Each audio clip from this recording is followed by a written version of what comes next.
Tak milovaní, pán mi dal další slova, který mám sdílet.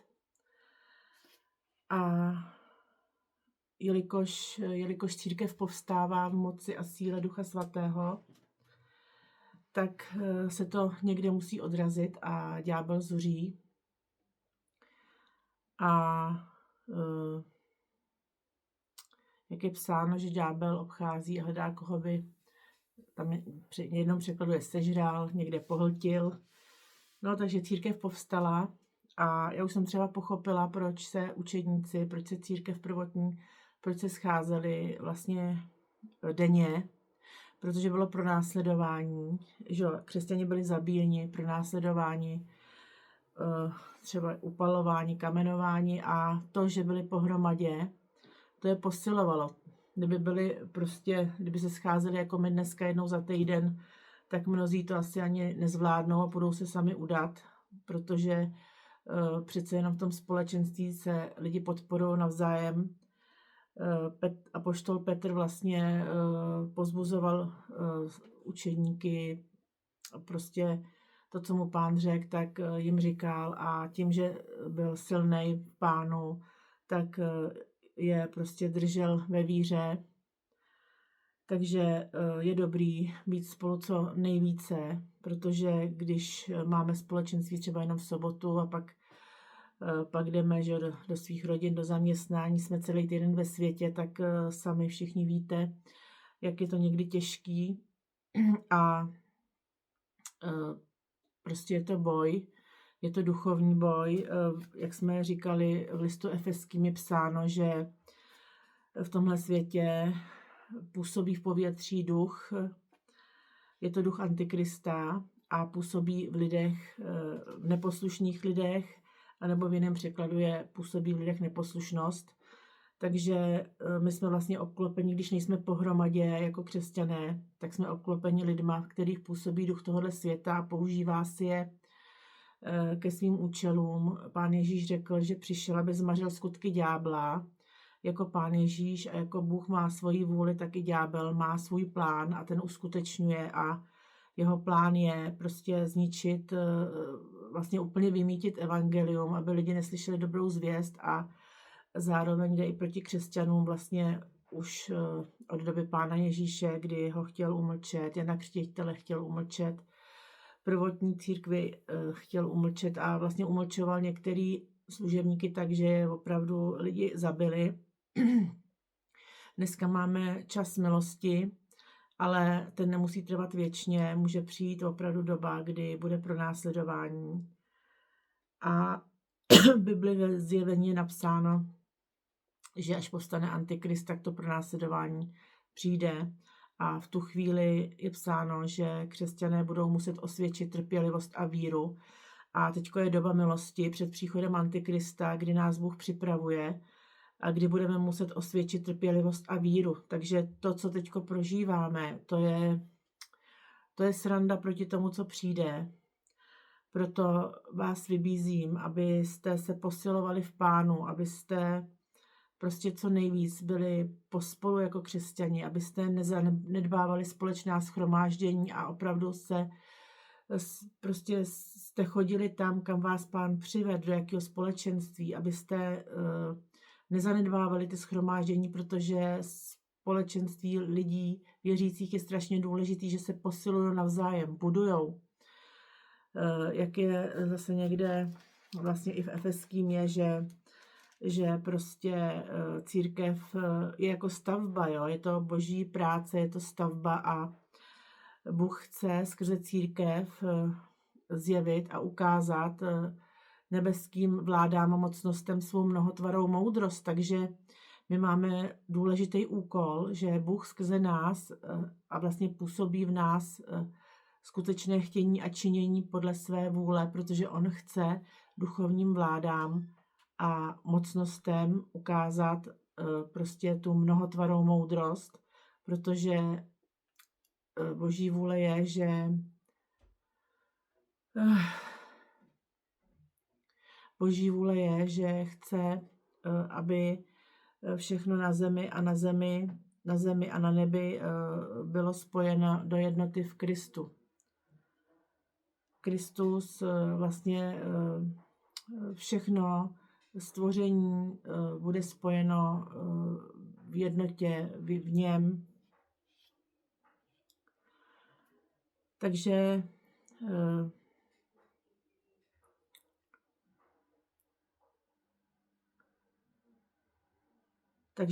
to jsem chtěla, teď mi to vypadlo, aby jste nezanedbávali prostě společný shromáždění, každý ať chodí tam, kam ho Pán povolal, protože to povzbuzování a posilování je důležitý, protože kdyby člověk byl sám, tak vlastně Ježíš přirovnává křesťany k ovcím a ovce, když nejsou pohromadě, když jedna zabloudí, tak ten vlk, který ty ovce loví, tak je jednotlivá ovce pro něj snadná kořist.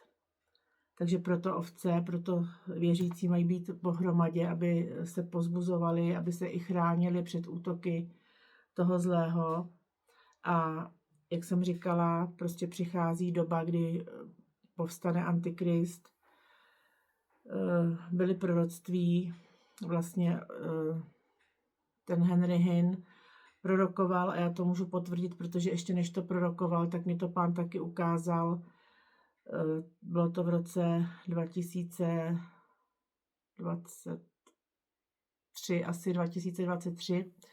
Prorokoval, že je 7 let milosti a pak, že přijde Antikrist, že máme 7 let milosti, teď už je to míň, teď už je to 5 let milosti, nebo už možná 4 roky milosti a prostě čas neúprosně běží a využijeme tu milost a tu svobodu, která je v naší zemi k tomu, aby jsme opravdu šířili evangelium a co nejvíc lidí přivedli k Pánu, protože až povstane Antikrist a bude pronásledování, tak to opravdu nebude tak jednoduchý a v tu dobu vlastně všechno, co se naučíme teď, můžeme používat, budeme muset osvědčit trpělivost a víru a já věřím a i skrze ústa různých proroků je předpovídáno, že Bůh nás teď buduje, připravuje, upevňuje, aby jsme pak, až povstaneme a budeme prostě sloužit moci ducha, někteří budou prostě i sloužit moci postaveným a někteří i budou stát před Antikristem. A víte, kdo jste četli zjevení, že Antikrist bude prostě lidi zabíjet, nebo věřící bude zabíjet, bude usilovat. Tam je psáno, že budou zabíjeni mečem, ale samozřejmě dneska jsou různé metody, třeba ten islámský stát, ty věřící prostě zabíjí, že jim uříznou hlavu nebo je zastřelej.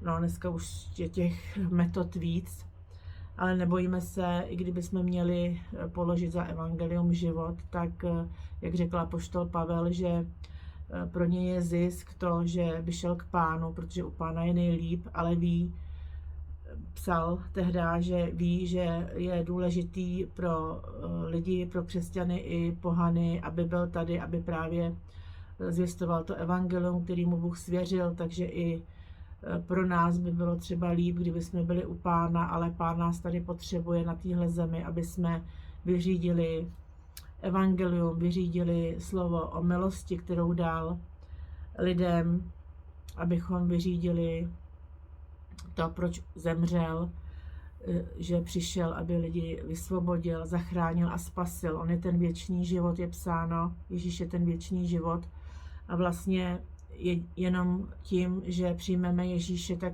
získáváme věčný život a to je život i po smrti. Jinak bez Ježíše prostě člověk nemá věčný život a ještě teda bude, že soud, jednou bude soud a ten, kdo nepřijal Ježíše, tak se bude ještě rozhodovat, kam půjde, jestli do zatracení, jak se říká peklo, do zatracení, do věčného utrpení, do toho ohnivého jezera spolu s ďáblem, anebo jestli půjde k Bohu.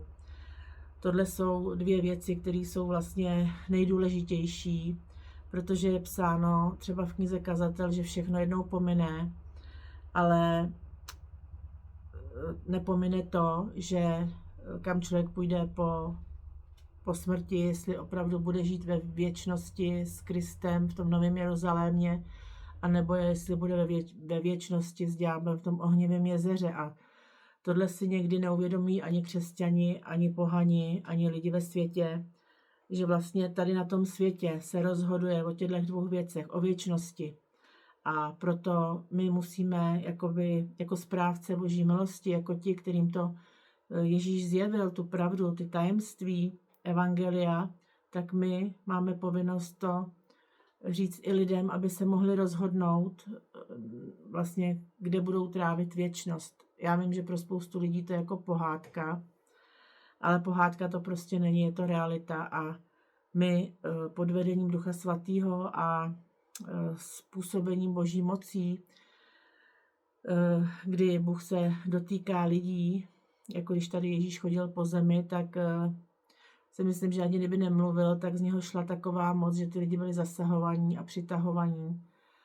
Ale prostě je důležitý prostě jít, mluvit a nechat působit Boha, aby se dotýkal lidských srdcí, aby ty lidi prostě byli zasažení, aby poznali, že Bůh je živý, aby přijali Ježíše Krista, protože on je věčný život a jedině v něm mají naději na věčný život. Bez něho ten věčný život nemají. Vím, že spousta lidem to je jedno, kam půjdou po smrti, ale zažila jsem více lidí, kteří byli na smrtelné posteli a nebylo jim jedno, kam půjdou a ještě se obrátili na smrtelné posteli. A pak mi Pán třeba ještě ukazoval, když umřeli, že měli bílej šat, že prostě ještě před tou smrtí očistil a přijal. Takže někdo si užívá, obrátí se na smrtelné posteli, někdo se obrátí dřív. Já jsem se třeba obrátila v 18 a jsem šťastná, že se mi tak brzo dal Pán poznat. A akorát mě mrzí, že jsem asi někdy nevyužila čas mě svěřenej, že kdybych šla víc naplno, tak věřím, že dneska můžu sloužit jako Catherine Crick. Já měla po obrácení opravdu jako veliký požehnání a vím, že Pán pro mě měl velké věci, ale já jsem chtěla víc rodinu a děti a vlastně tou cestou jsem se rozhodla jít, takže to povolání se jakoby posunulo, ale teďko děti vyrostly a cítím znova, že mě Pán uvádí do toho, to, co mi vlastně chtěl dát už v těch 18, ale byl tak milostivý, že mi dal zažít i ten čas s rodinou a mít děti, ale že znovu mě povolává tak, jak mi to ukazoval v těch 18 ke službě evangeliu a ke kázání a prostě přichází doba, kdy ti lidi, kteří jsou pomazaní a povolaní, tak budou mluvit opravdu na stadionech před množstvím lidí a bude skrze ně působit Duch Svatý, jako působil skrze Bonkeho, dneska skrze Kolendu a prostě jeden boží úžasný muž, prorok Daniel Pech, který je věrný Bohu a vyřizuje Boží slovo, kterému říká, oslovuje spousta lidí, tak ten vlastně taky prorokuje o tom, že Bůh teďko dělá to, že připravuje lidi, které vyvolil prostě ke službě, k prorokování, ke kázání, k uzdravování, ke chvalám, takže teďko právě nám dává povstat. Připravoval nás dlouho, ale teď přichází doba, kdy už máme vstoupit do těch služeb a opravdu nekompromisně, neohroženě s odvahou jít a sloužit. Kdo má kázat, ať káže slovo Boží, kdo má prorokovat, ať prorokuje, kdo má chválit, ať chválí, kdo má vyučovat, ať vyučuje, kdo má evangelizovat, ať evangelizuje. Je potřeba vstoupit každý do toho, k čemu ho Pán povolává. Už není čas jako čekat nebo se nechat opečovávat. To už tady bylo 30 let, že nás Pán opečovával, budoval, připravoval, ale teď všichni, kdo cítí to povolání a jsou připravení, vědí, že jsou připravení, tak už prostě nestát a vstoupit do těch věcí, které Pán připravil, samozřejmě pod vedením Ducha Božího. Bez Ježíše nemůžeme nic, bez Ducha Svatého nemůžeme nic, ale dostali jsme Ducha Svatého, byli jsme připraveni, byli jsme sformovaní, byli jsme budovaní, třeba někteří 30 let a už je potřeba vstoupit do těch služeb, které nám Pán dal. Takže ať se dostanu k tomu, co jsem chtěla říct, církev povstává, Bůh povolává boží služebníky, kteří neohroženě s odvahou mluví boží slovo, ďábel zuří a mě Pán dal na srdce, že si máme obléknout boží zbroj a o tom se taky v církvích moc nemluví, co třeba se mluví, přečte se ten verš, co ta boží zbroj je, ale nikdo neví, jak ji používat a Pán mi ukázal, že boží služebníci často ji nepoužívají, protože tomu nerozumějí. Takže bych tady chtěla pod vedením Ducha Svatého, jak mě to ukazoval a jak i teďko věřím skrze mě, to bude otvírat. Prostě oblečte si boží zbroj a poslechněte Pána, jaký máte používat, protože přicházejí zlé dny v tom, ne, že třeba vypukne válka, ale zlé dny v tom, že ďábel zuří a bude se snažit prostě ty křesťany, kteří jsou živí a kteří opravdu stojí v první linii ve chvalách, v kázání, v evangelizacích, tak bude útočit a my potřebujeme právě tu ochranou i útočnou boží zbroj, protože jsme armáda Ježíše Krista. Je psáno,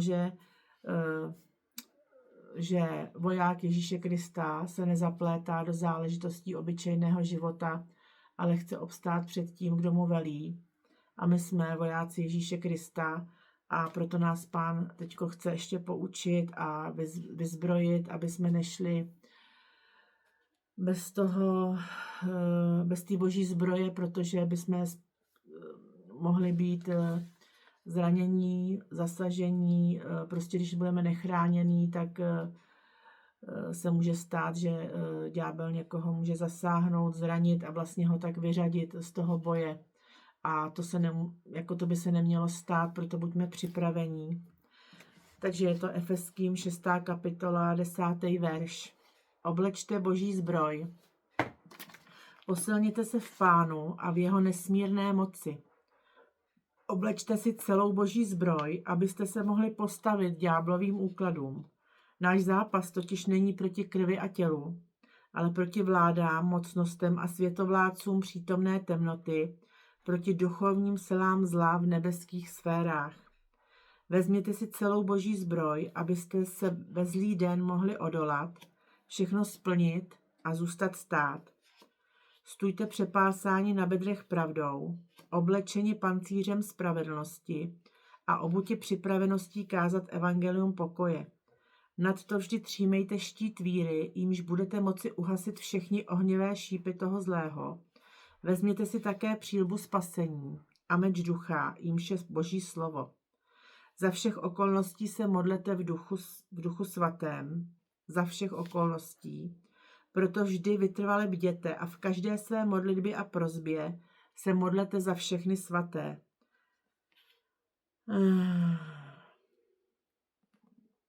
Takže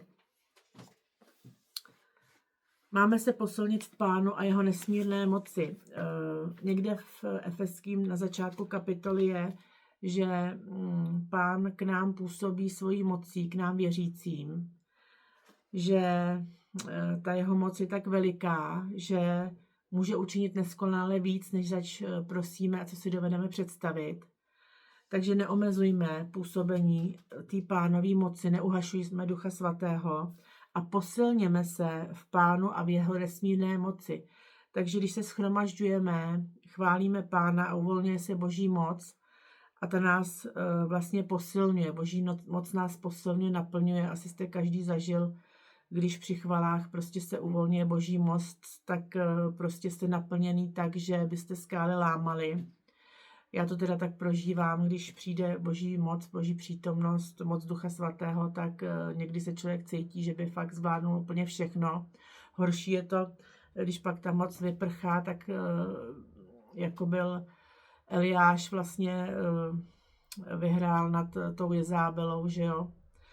Ale prostě byl naplněn mocí, vyhrál nad Jezábelou, vyhrál nad falešnými proroky a prostě potom, když ta moc odezněla, tak měl deprese a chtěl se zabít, tak i my tohle to prožíváme, ale není potřeba zoufat, proto je potřeba opravdu, jak jsem říkala, že v prvotní církvi se scházeli třeba denně, proto je potřeba co nejvíc být pohromadě jako armáda boží, chválit Boha a naplňovat se tou boží mocí.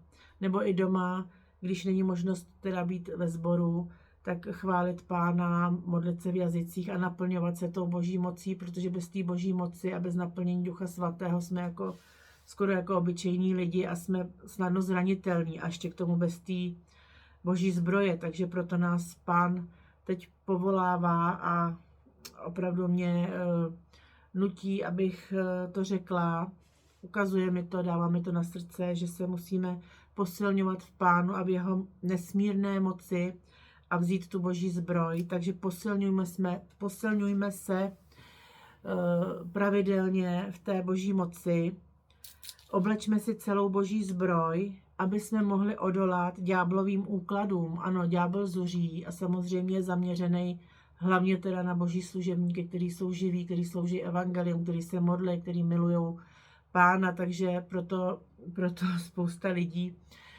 jako může mít těžkosti, ale prostě my nemůžeme být ti, kdo jsou poražení. Ježíš už na kříž řekl, dokonáno jest. Ono už je to dokonáno. Ježíš už zvítězil. Ježíš už zvítězil nad ďáblem, ale ďábel furt jenom zkouší jako lidi. On vlastně je lhář, takže on lže, podvádí a snaží se lidi ohloupit a i těm útiskem třeba různým jim způsobovat to, že prohráli, že prostě jako kdyby Ježíš nezvítězil, že jsme prostě, že všechno je marnost, že jsme jenom ubohý, nepotřebný lidi, takže on lže, protože už je dokonáno, už Ježíš zvítězil a my to vítězství máme nést a vyhlašovat a neposlouchat ďáblovi lži a už vůbec nemáme nechat jako dotlačit do těch depresí nebo do toho ponížení, kdy on skrze okolnosti nás chce ponižovat, kdy nás deptá třeba skrze ty lidi, který mu patří, skrze který působí, nebo nás prostě chce zatlačit do klouta. To my se musíme právě postavit, stát a mít tu boží zbroj a být naplněni tou boží mocí a tak jedině obstojíme a je psáno, vzepřete se ďáblu a uteče od vás. Takže když budeme naplněni boží mocí, když budeme stát v boží zbroji a vzepřeme se ďáblu těm jeho útokům, tak on prostě uteče, protože zjistí, že vůbec nemá možnost nás nějak dostat. On to jenom zkouší třeba na ty slabší lidi nebo na ty lidi, kteří nejsou pevní ve víře, aby je aspoň zdeptal. Když už je nemůže dostat, když už je nemůže zabít, tak je chce aspoň zdeptat, jo. Takže oblečme si celou boží zbroj, aby jsme se mohli postavit ďáblovým úkladům. Náš zápas totiž není proti krvi a tělu, ale proti vládám, mocnostem a světovládcům přítomné temnoty, proti duchovním silám zla v nebeských sférách. Takže náš zápas není proti tělu a krvi, takže i když ďábel si používá lidi, oni na nás působí, ponižují nás, deptají nás, posmívají se nám, pomlouvají nás, tak to nejsou ty lidi, ale jsou to právě ty vlády a mocnosti a světovládci temnoty, to jsou démoni, padlí andělé, kteří slouží ďáblu a vlastně spolu s ním, jako s andělem světlonošem, byli vyhnáni z ráje, padli, protože se zbouřili proti Bohu. Takže oni působí skrze ty lidi, takže aby jsme viděli, že nemůžeme ubližovat lidem, nemůžeme prostě útočit na ty lidi, ale musíme vidět, že zatím jsou ty duchovní mocnosti a my musíme bojovat nejenom duchovníma zbraněma, jako je třeba půst, modlitba, chvála, ale my musíme bojovat i těma fyzickýma zbraněma, který nám tady právě Pán odkrývá a který ještě to vysvětlím, jak vlastně působí ty zbraně. Takže nemůžeme útočit na lidi, protože je psáno, když má náš nepřítel hlad, tak ho máme nasytit, když má žízeň, tak ho máme napojit a tak schrneme řežavé uhlí na jeho hlavu, tím ho zahanbíme. Ale prostě proti těm démonům musíme stát duchovníma zbraněma, modlitbou, půstem, být plný ducha chválama a proti jakoby fyzicky v tomhle světě si máme oblíct tu boží zbroj. A tady je, vezměte si celou boží zbroj, abyste ve zlý den mohli odolat, všechno splnit a stát. My máme mít tu boží zbroj, aby jsme ve zlý den, v den, kdy prostě ďábel zuří, aby jsme mohli odolat, aby jsme mohli všechno, co nám Pán ukázal, položil na srdce, co chce, aby jsme vykonat, splnit a zůstat stát, nepadnout. To je důležitý. To je důležitý. Voják Ježíše Krista musí zůstat stát, naplněný tou boží mocí a mít na sobě tu boží zbroj.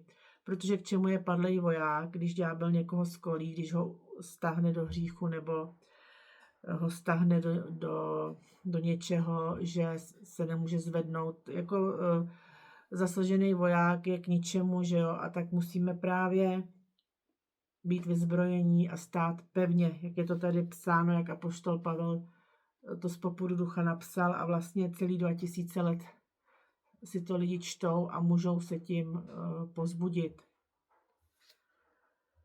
Stůjte přepásáni na bedrech pravdou. Stůjte přepásáni na bedrech pravdou. Přepásáni na bedrech, bedra jsou tady. To vlastně byl nějaká výzbroj.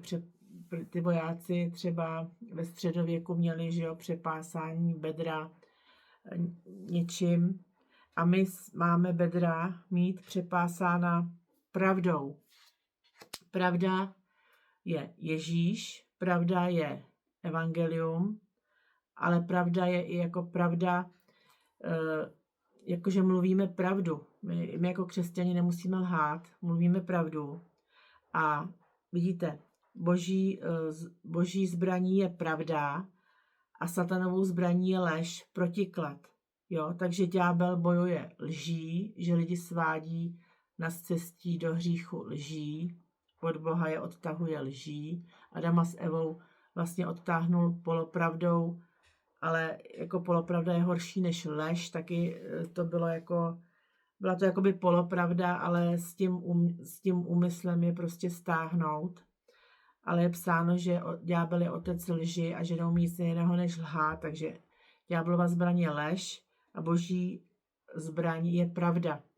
A nevím, jestli se vám to kolikrát stalo, ale mně se stalo, jak je psáno, že když přijde světlo, že vlastně odkryje tu temnotu a jako stalo se mi dost často, že jsem přišla třeba do nějaké společnosti nebo situace a teď tam třeba někdo něco tajně dělal nebo lhal, zakrýval to. A teď já jsem třeba řekla, Bůh mi dal slovo a já jsem řekla pravdu a najednou ta pravda vynesla na světlo, vlastně odkryla tu lež, kterou v tom společenství měli, anebo ten člověk jí řekl. To se mi stalo častokrát, takže být opásáni pravdou je to, že vlastně i vlastně jako útočíme na ďábla, odkrýváme jeho lži a tím i vlastně osvobozujeme lidi, protože lidi, když jsou usvědčení, když se odkryje ta lež skrze pravdu a skrze světlo, tak vlastně musí činit pokání. Jo? Ne, že můžou, ale musí, protože když se to vynese na světlo, tak musí. Takže vlastně i tou pravdou osvobozujeme lidi. Zároveň tou pravdou odsekáváme ty satanové lži. Zároveň pravda je Ježíš a evangelium, takže i evangeliem vlastně říkáme pravdu a odsekáváme zase ty satanové lži a bludy a ty různý nečistý a falešní učení. Takže tím se odsekává všechna lež, kterou ďábel poslal do světa. A ještě k tomu máme chráněný bedra, protože tady ta bederní část, Pán mi jednou ukázal, já jsem měla hrozný bolesti zad a pak jsem šla do církve, tam byl jeden služebník, modlil se za mě a Pán mu zjevil, že ty záda mě bolej, protože lidi o mě často mluví špatné věci. To já mám opravdu celý život, že tím vlastně i jak žiju od 18 let s Pánem a jsem plná ducha, tak opravdu některý lidi jako mě neskutečně jako pomlouvají, neskutečně rozebírají, neskutečně zle o mě mluví, aniž bych jim něco udělal jako o Pánu Ježíši. Jak je psáno, že ho nenáviděli bez příčiny, tak mě opravdu některý lidi nenávidějí bez příčiny, aniž bych jim něco udělala, jenom tím, že jsem a že jsem plná Ducha Svatého. Takže se tohle dělo a vlastně je psáno, že kdo nenávidí svého bratra je vrah, takže lidi, kteří nenávidějí, tak jakoby zabíjejí. A zároveň ty pomluvy jsou lež, takže to útočí právě na ty bedra, který máme mít chráněný tou pravdou. My, když budeme stát v Ježíši a budeme mluvit evangelium, budeme mluvit pravdu, tak budeme mít chráněný i ty záda. Takže ten služebník se za mě vlastně modlil a najednou opravdu z minuty na minutu mě přestaly bolet ty záda. Takže já měla nějakým způsobem odkrytý ty bedra, neměla jsem ještě tu boží zbroj, kterou teďko Pán ukazuje, že máme si oblíknout. Takže přepásejme se na bedrech pravdou, oblečeni pancířem spravedlnosti. Pancíř vlastně zase chrání tuhle část. Pancíř chrání srdce a tady vepředu, že jo, ty orgány, ale hlavně asi srdce. Pancíř. A je to pancíř spravedlnosti. A je to podobné jako s tou pravdou. Boží zbraní je spravedlnost a ďáblovou zbraní je nespravedlnost, temnota, pomlouvání, vraždy, prostě tyhle špatné věci. A my právě bojujeme tou spravedlností. A spravedlnost je zase, jedna spravedlnost je v Kristu, že my, když jsme v Kristu, tak jsme ospravedlněni a jsme vlastně spravedliví v Kristu. Jsme očištěni od hříchu a stáváme se boží spravedlností. Že Bůh vlastně, Ježíš je spravedlnost, spravedlivý. Je taky psáno, že Bůh říká, že jeho trůn je podepřen spravedlností a právem. Takže spravedlnost je to, když my přijmeme Krista, tak se stáváme boží spravedlností. A spravedlnost je vlastně i to, že nesneseme nespravedlnost. Bůh je naprosto 100% spravedlivý a když jsme přijali jeho ducha, tak i my se stáváme spravedlivými, že nesneseme nespravedlnost. Když třeba je někdo falešně obviněný, nebo když se o někom mluví špatně, nebo když je někdo nespravedlivě odsouzený, tak prostě nás to nenechá chladnými a buď to se za to můžeme modlit, anebo nás třeba i Pán povede, že se do něčeho zapojíme, že prostě přijdeme a třeba řekneme svědectví o tom člověku, že to, co na něj bylo hozený, není pravda. Nebo i kdybychom měli být poslaní k soudu a svědčit, že to, co bylo na toho člověka hozený, není pravda.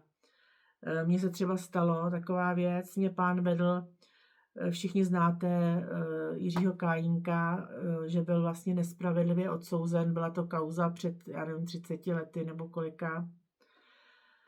No a prostě byl nespravedlivě odsouzen a on to věděl a Bůh to věděl a ten, který to na něj hodil, to věděl. No a mně se jednou právě po těch třeba 25 letech, že už tam byl nějakou dobu ten Jiří Kajínek zavřený, ale furt žádal o milost, nikdo mu ji nedal. Na mě se dostala do rukou kniha od manželky toho zabitýho podnikatele. Tehda, já nevím, to budou spíš znát ta generace moje, budete znát tu kauzu o Jiřím Kajínkovi a o tom, co se vlastně dělo v těch 90. letech, že ty podnikatelé prostě spolupracovali s policií, která byla skorumpovaná, prostě děli se tam nějaký obchody s mafií, no a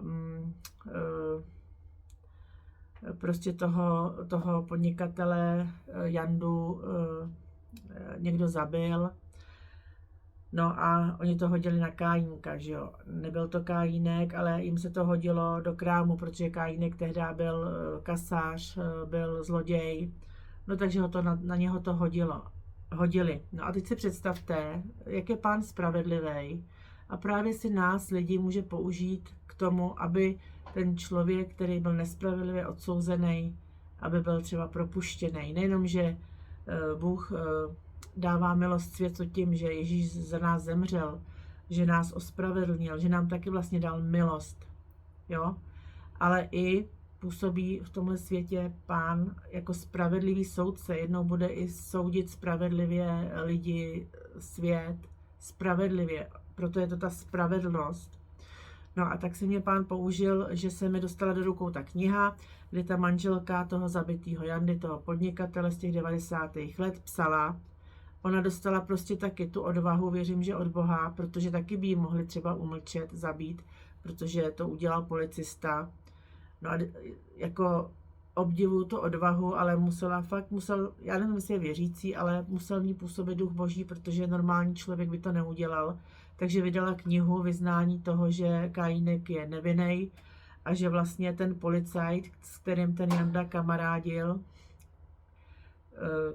který měl nějakou vyšší hodnost, tak když přišel vyslýchat tu manželku, kdo mohl zabít toho jejího manžela, tak ona si všimla, že měl jeho diktafon, toho manžela. No takže jí to došlo. Ona o tom nemluvila, ale došlo jí, že teda v tom neměl prsty, nebo i si jí to pak potvrdilo, že v tom neměl vlastně prsty Kajínek, ale ten policajt, který samozřejmě smazal stopy, protože z místa činu zmizely i nedopalky toho, kdo tam kouřil a prostě nějaký věci zmizely, že jo. Ten diktafon zmizel, protože v tom diktafonu byly taky nějaký důkazy.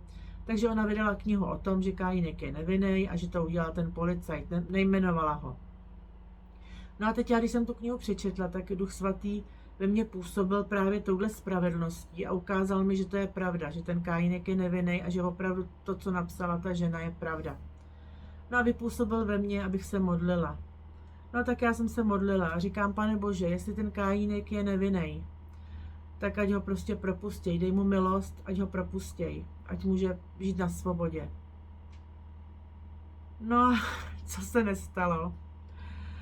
A až zpětně jsem se dozvěděla, že Kajínek vlastně žádal o milost už za Havla, za prezidenta Havla, ten ho nepustil. Pak žádal o milost za Klause, ten ho nepustil. No a teďko žádal o milost u Miloše Zemana a ať má kdo jakýkoliv názor na Miloše Zemana, názory nejsou důležitý, ale fakt je, že Miloš Zeman je nějakým způsobem věřící, protože často jsme ho slyšeli na různých akcích citovat Boží slovo a nějakým způsobem prostě je dotčený Božím slovem, takže je dotčený Božím duchem. No a po téhle modlitbě nebylo to hned, ale já nevím, jestli za rok, za 2, za 3, nevím, prostě nějaká doba uběhla. No a najednou z médií jsem se dozvěděla, že Kajínek je propuštěný, že mu Miloš Zeman dal milost a že je na svobodě. A já jsem říkala, Pane Bože, děkuju ti, to je úžasný, to je tvoje spravedlnost, ty jsi prostě viděl tu nespravedlnost a vysvobodil se, i když to trvalo dlouho, že jako to je třeba s Josefem, že ho bratři prodali do otroctví, pak byl ve vězení, byl tam nějakou dobu, byl tam nespravedlivě, ale pak ho Bůh vyvedl a udělal z něj vlastně druhýho největšího muže v Egyptě, že spravoval ten faraonův majetek. A ještě zachránil lidstvo před hladem, protože mu Bůh dal výklad toho snu, že bude 7 let, jako 7 let hojných a 7 let hladu a on na těch 7 let hladu vlastně shromáždil tu potravu, takže úžasná věc. A to není všechno. Pokračuje to ještě dál, tak já jsem měla velikou radost a to je právě ta spravedlnost, jo? Že prostě v nás je ta boží, v nás je ten boží charakter, když jsme přijali Ducha Božího a byli jsme spojeni s Ježíšem, tak je v nás ten boží charakter, ten charakter spravedlnosti, takže nám nejsou jedno nespravedlivé věci. No a po nějaký době, já jsem vlastně, když už je teď doba internetu, tak mě to zajímalo, takže jsem sledovala já nevím, jestli na Instagramu, asi na Instagramu jsem sledovala Kajínka, ano, a najednou on měl příspěvek, že děkuje Miloši Zemanovi, že Miloš Zeman je Bůh, že mu dal milost. A zase Duch Svatý začal pracovat a ukazoval mi, to musíš osvětlit, to prostě nemůžeš nechat, aby si Kajínek myslel, že nějaký člověk je Bůh, já jsem mu dal milost, já jsem to všechno spunktoval, já jsem to zařídil. No tak já jsem teda pod vedením Ducha Svatého neváhala.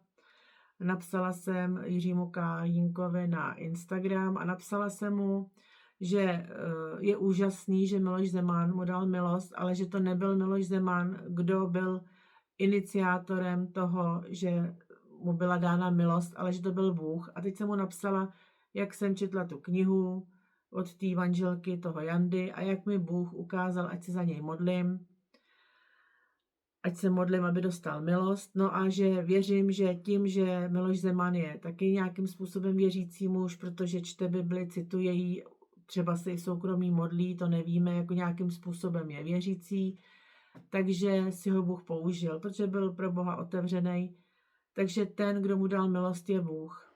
Takže jsem mu to tam takhle napsala, no a on mi napsal děkuji. Jednu větu děkuji, ale stačilo to, protože Bůh chtěl, aby bylo vlastně ukázáno, že on je strůjcem toho zázraku, protože je i psáno, že on se chce oslavit, nejenom když někoho uzdraví nemocného, nebo Ježíš, když zkřísil Lazara, tak taky to byla boží sláva, takže Bůh je ten, komu patří sláva.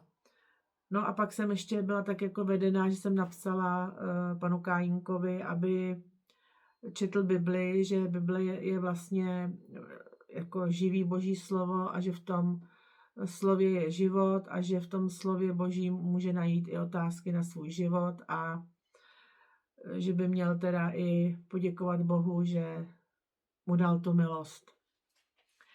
No a jako občas taky něco napíšu, on třeba pošle smajlíka, ale už to, že se mu Bůh vlastně ozval, je důležitý a věřím, že určitě poděkoval a možná, že fakt začal číst tu Bibli, to nevíme, ale chci vás jenom povzbudit, že ta boží spravedlnost je zbraň proti zlímu, proti nespravedlnosti, proti temnotě a je to i součást božího charakteru.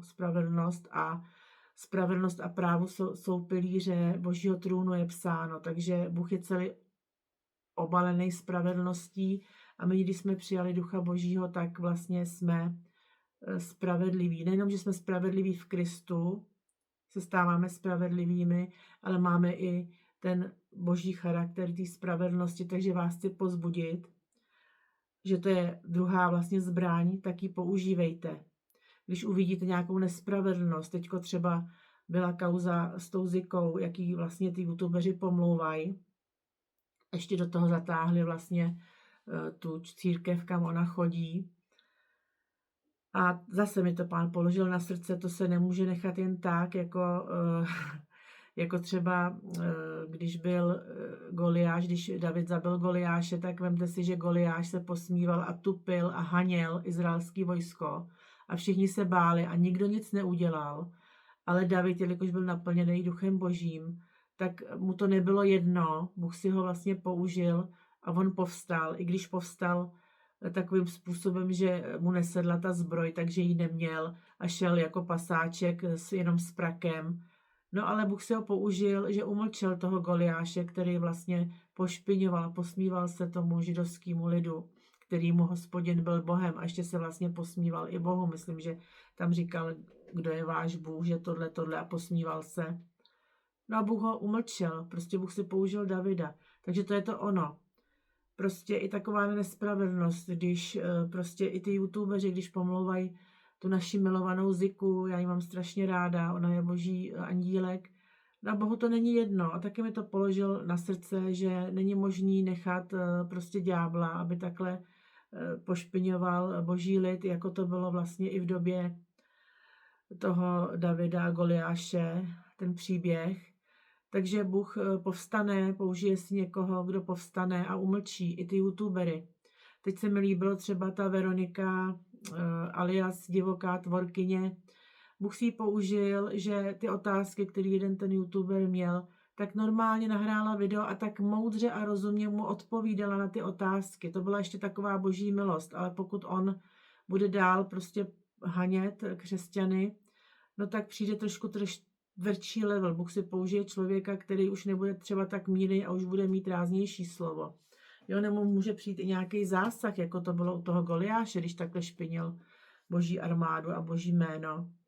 To není legrace, takže stůjme téhletý boží zbroji a vlastně ten pancíř spravedlnosti, tím jsme jakoby chráněný, jakoby ty nejdůležitější orgány našeho těla, takže mějme ten pancíř, protože to je to zbraň, která nás chrání. Chrání naše srdce, chrání vlastně i naše tělo a zároveň je to i jakoby zbraň, kdy prostě ďábel nemůže jakoby uskutečnit ty svoje plány, protože narazí na nás, který stojíme v té spravedlnosti, v té boží zbroji a Bůh si nás může použít třeba i k očištění nějakého člověka nespravedlivě odsouzeného, nespravedlivě pomlouvaného, zesměšňovaného, ponižovaného a tak. Takže druhou zbraní, a i si to přečtěte, i si fakt k tomu sedněte, přečtěte si tu Efeským 6. kapitolu a ať vám to Bůh ještě jako do hloubky potvrzuje ty zbraně, protože já jsem zjistila, jak se o tom v církvi nemluví, tak já často jsem si to přečetla, ale nevěděla jsem, jak to vlastně působí, až když opravdu trávím čas s Pánem a on mi to začal takhle ukazovat, akor v dnešní době, kdy je doba opravdu plná nespravedlnosti, temnoty, nespravedlivých odsouzení, nespravedlivých kauz, lidi hodně pomlouvají, jsou bez lásky, pomlouvační, jak je psáno, že jo, ve Zjevení.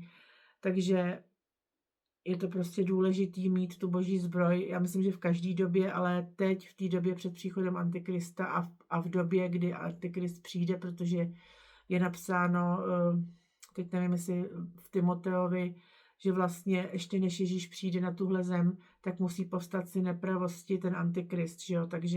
Takže ty výklady, jakože my nezažijeme Antikrista, ty jsou lživý, protože my zažijeme Antikrista, jestli teda už to bude v téhle době, protože před příchodem Pána on musí povstat, musí se to uskutečnit a pak vlastně Pán si veme ty svoje k sobě. Takže čteme tu Bibli opravdu jako s otevřenýma očima a hlavně s otevřeným vnitřním duchovním zrakem a s touhou, aby nám Bůh ukázal pravdu, protože je spousta lživých výkladů a nesmyslů, co lidi prostě úplně zkomolili, ale v tom má zase prsty ďábel, protože jak už v ráji při Adamovi a Evě, vlastně on zkomolil to, co Bůh řekl, že už tehda.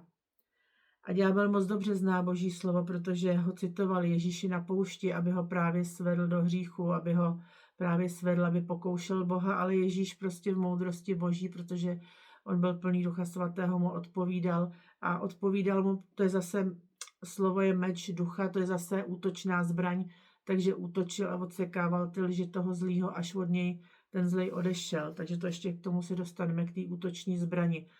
Spravedlnost je ochranná zbraň, pravda,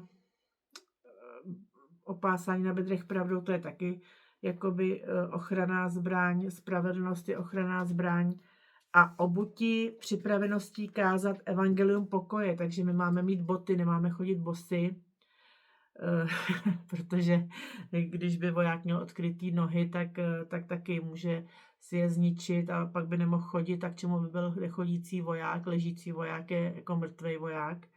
Takže musíme mít boty a ty boty jsou, že máme být připraveni kázat evangelium, nebo to jsou boty evangelia, prostě, že kážeme evangelium.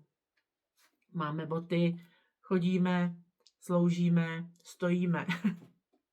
Bez bot by voják brzo padnul, takže mít ty boty, aby jsme byli připravení kázat evangelium, aby jsme byli připravení lidem říct o tom, jak Ježíš vlastně, co pro ně udělal, že jim vydobil na kříži milost, svobodu a hlavně, že on je ten věčný život, že když ho přijmou, tak mají věčný život, půjdou jednou do věčnosti. To je docela hloubka té zvěsti. To není jenom evangelium, že mluvíme někde jako přijďte do církve. Ne, evangelium je dost hluboká zpráva od Boha, aby lidi šli na věčnost, protože Ježíš Kristus, to, co všechno udělal, to nebylo jenom tak, ani jenom kvůli tomu, že nám očistil hříchy, ale hlavně, že on je věčný život, aby my jsme měli věčný život, bez něho by člověk neměl věčný a lidstvo by prostě zahynulo, protože bez něho by jsme všichni šli do toho ohnivého jezera. Takže ta nejhlubší zpráva v tom evangeliu je, že lidi tím, že přijmou Ježíše, tak dostávají věčný život. Prostě skrze Ježíše, když ho přijmou, tak v něm je ten věčný život, že pak jdou do věčnosti a je psáno, že jsme dostali i závdavek jako pečeť Ducha Svatého, že to je pečeť, že když máme Ducha Božího, tak jsme vlastně zapečetění, jsme označení, protože až Pán přijde, tak si nás vezme k sobě, že jo. Každýho, kdo přijme Ježíše a přijme Ducha Božího. Takže to jsou dost hluboké věci, takže taky to evangelium jako nedělejme z něj nějakou pohádku, nebo nedělejme z něj, nerozmělňujme ho, protože to je dost hluboká věc, dost hluboký zjevení, dost hluboká a důležitá zpráva od krále králů, kterou přinášíme světu. To je dost vážný, jde o život, o věčný život, to není jako legrace, nejde jenom o to, aby lidi přišli do církve, ale jde o to, aby opravdu přijali Ježíše a v Ježíši měli ten věčný život a Ježíš už je pak povede, když ho přijmou, když přijmou Ducha Božího. Nejde o nějaký nábor do sboru, aby sbory rostly, ale jde opravdu o život, tak ať si to každý, kdo to poslouchá, kdo to bude slyšet, uvědomí, že evangelium je zpráva o věčném životě, o věčnosti, protože Ježíš Kristus to, co udělal, nejenom, že nás očistil od hříchu, ale on je věčný život a v něm máme věčný život. On nám vydobil věčný život, protože on porazil ďábla a smrt a v něm je život, věčný život. Jo? On porazil ďábla, už je dokonáno, řekl.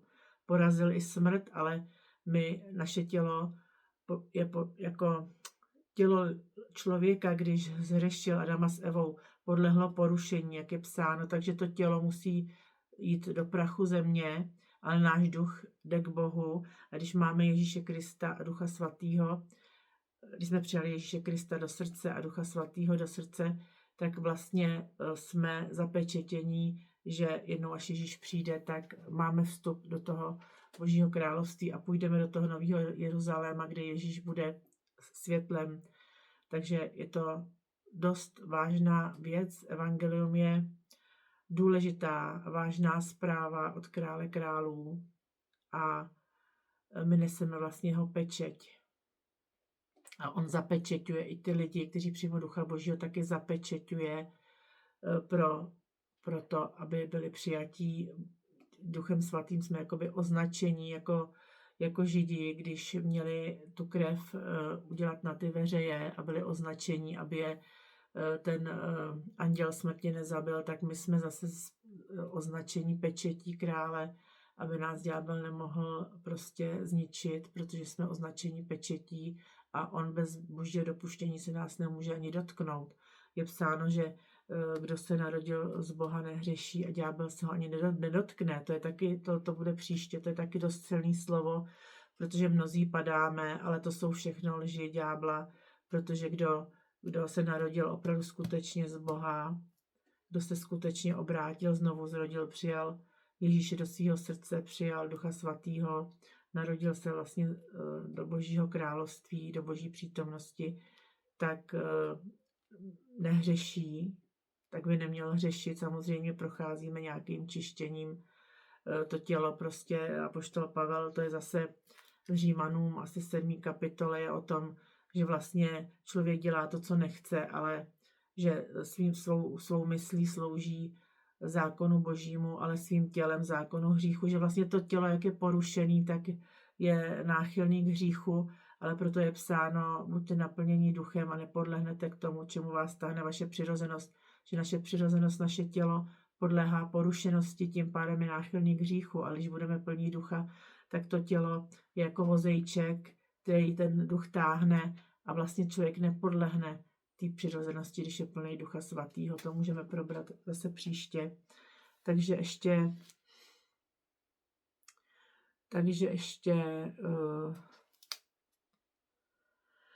k té zbroji, takže jsme došli až k obutí připraveností evangeliu pokoje.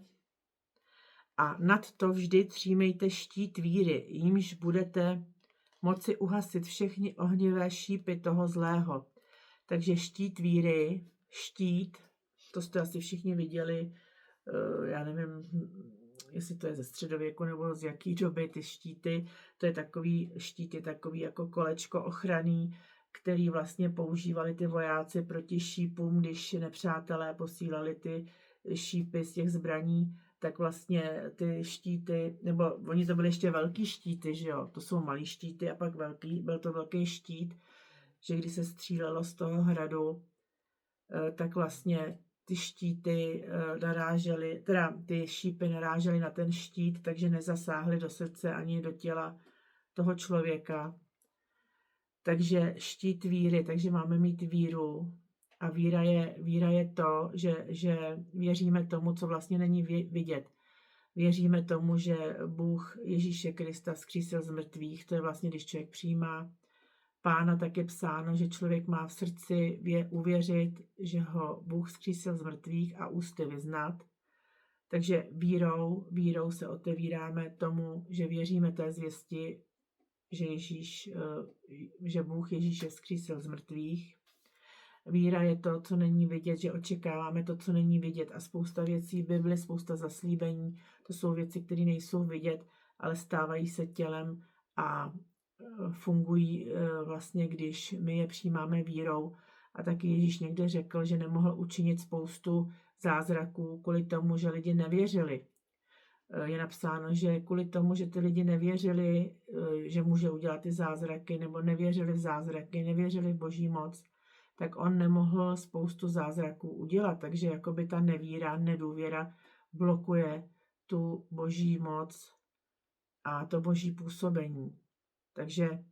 Takže mějme ten ochranný pancíř, štít, mějme ten ochranný štít a tím štítem, že jsme věřící, věříme všechna Boží zaslíbení, které jsou neviditelné, věříme Ježíši Kristu, že působí, věříme, že Bůh bojuje za nás a tím vlastně uhasíme ty střely toho zlého, což jsou lži, že jo, ďábel posílá různý lže, posílá ty střely nenávisti a my to všechno právě tímhle s tím štítem, to se odráží, když člověk stojí ve víře, věří Bohu, věří jeho zaslíbením, věří tomu, co Bůh člověku řekl, co ještě není vidět, co se stane. Takže tím uhašuje všechny ty lži a ty ohnivý štíty a ty ohnivý střely a ty lži a prostě nenávist toho zlýho. Potom si vezměme si také přílbu spasení a meč ducha, jímž je Boží slovo. Vezměme si také přílbu spasení. Přílba nám chrání hlavu a přílba spasení je vlastně, že my, když jsme přijali Ježíše Krista, je psáno, že kdo věří v Ježíše Krista je spasen, kdo ho přijal, kdo je pokřtěn, je spasen. Takže spasení je stav, že my, když přijmeme Ježíše Krista, tak jsme převedeni ze smrti do života, máme ten věčný život. Takže jsme spasení, jsme zachránění pro věčnost. A přílba právě nás chrání. To, že víme, že jsme spasení, tak nás to chrání, naši hlavu, vlastně i myšlenky proti lžím toho zlýho, který říká, že prostě věřím, že jste to všichni zažili, že i když jsem věří 30 let, tak mi někdy přijde jako myšlenka, jako že Bůh neexistuje, jo. Což je úplně absolutně jako blbost, protože mám zkušenosti s Bohem, prožila jsem zázraky s Bohem, prožila jsem Boží působení, Boží přítomnost, ale ty myšlenky prostě ďábel nenechá nikoho na pokoji a furt takhle ty nesmysly prostě nám říká, no ale když prostě budeme stát pevně v tom, že jsme spasení v Ježíši Kristu, že jsme ho přijali, že v něm jsme, cítíme ho, prožíváme Boží přítomnost, tak prostě ty myšlenky se musí odrážet od té přílby, ani nemůžou do té hlavy, jako by neměly ani přijít, že jo.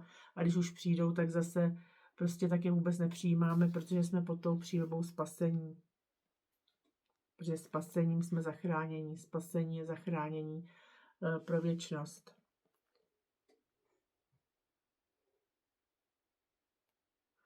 No a pak máme ještě poslední, je meč ducha, jímž je Boží slovo. Takže meč, jak jsem říkala, je taky jakoby ochranná zbraň, že nás chrání, ale je i útočná zbraň, protože meč ducha, vlastně, jak jsem říkala, Ježíš Kristus odsekal všechny ty lži toho zlýho na poušti, on musel odejít. Je psáno, vzepřete se, ďáblo uteče od vás. A jak se můžeme vzepřít? No právě tím, že použijeme ten meč, protože meč ducha, že jo, Boží slovo, musíme být plní Božího slova, aby nám to Duch Svatý mohl připomínat.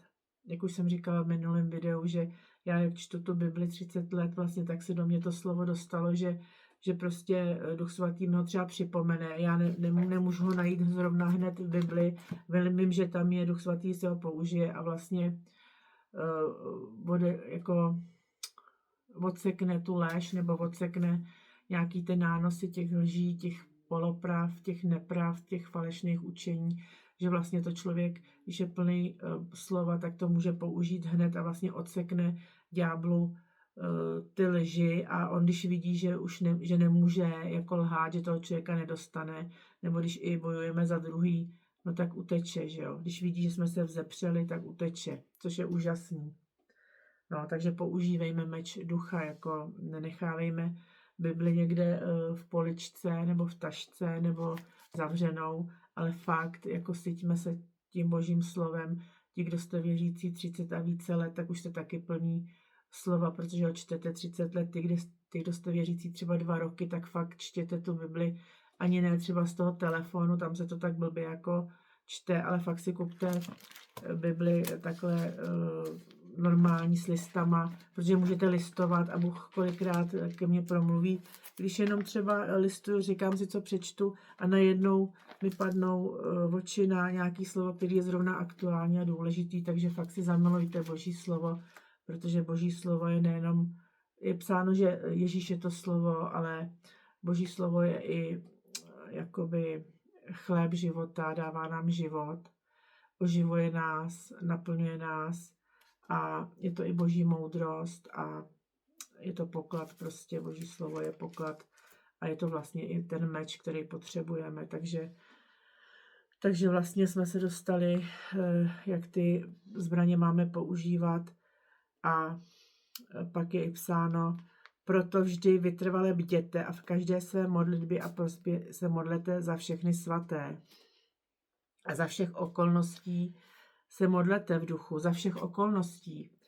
Jo, a vytrvale bděte, my máme duchovně bdít, my máme být duchovně bdělí, protože ďábel obchází jako lev řvoucí a snaží se prostě pohltit nejenom nás, ale třeba i lidi okolo nás, nebo prostě sourozence, nebo nějaký kazatele. A my máme být duchovně bdělí a připravený, když Duch Svatý nám něco ukáže, tak se za to modlit. A vlastně tady je psáno i za všech okolností se modlete, tak jsme dostali Ducha Božího, dostali jsme dar jazyků a v těch jazycích se můžeme modlit kdekoliv, jako i polohlasně, jako kdekoliv. A je to důležité, protože my stojíme v boji, v duchovním boji a je potřeba, prostě když nám to Duch Svatý dát, tak se modlit a promodlovat různé věci a prostě Duch Svatý vlastně je psáno, že se přimlouvá za svaté podle Boží vůle, ale on se vlastně i modlí Boží věci, aby se právě na zemi děla ta Boží vůle. Je to proces a my máme být duchovně bdělí a vlastně být připravený kdykoliv. Možná, že to znáte, že prostě jedete třeba autobusem a najednou vám Duch Svatý vás budí k modlitbám v jazycích, protože se třeba někde něco děje, nebo mně se stalo, jako že jsme jeli domů od někať a najednou před náma prostě naboural motorkář do auta. Ty lidi mladí spadli, že jo, teď se nevěděli, jestli jsou, no asi byli zranění, no a mně se teda vždycky, já nesnáším krev, nesnáším tyhle situace, tak nejsem pohotová, že bych tam běžela a dávala první pomoc, ale mě Duch Svatý pudil, abych se modlila v jazyku a tak jsem se modlila, prostě věřím, že prostě tam Duch Svatý poslal třeba i anděli, že přišli anděle a protože ten kluk potom vlastně naskočil a ujel, ale ta holka tam zůstala, zřejmě měla otevřenou zlomeninu, ale věřím, že když se modlíme, tak Bůh může eliminovat ty situace a ochránit toho člověka, aby neumřel. Takže opravdu bděme a poslechněme Boží slovo, jak nám to apoštol Pavel krásně napsal. On sice byl hodně vězněný, ale díky tomu, že byl vězněný, tak měl čas psát ty dopisy a my můžeme být dneska vděční za to jeho vězení, že ty dopisy vznikly, byly uchovaný, byly i přeložený a my z toho můžeme teď vzít užitek, protože vezměte si, kdybyste neměli Bibli a nevěděli byste, co máte dělat, no tak samozřejmě, jako když je duch Boží, tak by nám to ukázal, ale sami víte, že když Bůh Boží prostě k nám mluví nebo v nás působí a neznáme třeba Bibli, tak je to těžké nás přesvědčit, že někdy třeba ho i uhašujeme právě pro neznalost toho Božího slova. Takže už je hodně a už jsem mluvila hodinu, takže to stačí a zase příště, ale tohle fakt jsem měla na srdci, jelikož jsme Boží armáda, tak si jako posilňujme se v jeho moci a oblečme si Boží zbroj. Amen.